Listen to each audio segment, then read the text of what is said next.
seseorang tu ingin mengundurkan diri daripada sini atas sebab-sebab tertentu lah. Of course nanti kita akan tahu sendiri. Dan beliau adalah Azan. Keputusan saya untuk menarik diri dan orang kata rilis awal ni disebabkan beberapa faktor yang pada saya ramai dah jelas yang saya bukan seseorang yang mungkin tak sesuai lah berada orang kata sekali dengan semua dekat sini. Kenapa saya masuk balik pun disebabkan saya rasa saya menghargai jasa AI team ni sendiri menaikkan nama saya waktu bulan 10 tahun lepas. Jadi disebabkan penghargaan tu saya masuk semula dan saya cuba untuk cari orang kata diri saya cuba cari di manakah sebenarnya saya ni sesuai berada.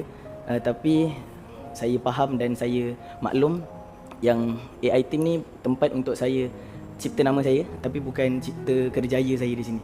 Jadi saya nak ucapkan terima kasih banyak-banyak yang tak terhingga pada semua, setiap seorang, lelaki perempuan, Abang Alif terutamanya dan Kak Bella juga atas peluang yang dah diberi, atas invitation, orang kata penawaran tempat yang dah disediakan daripada saya daripada awal bulan 1 tahun ni lah kan, sampai sekarang.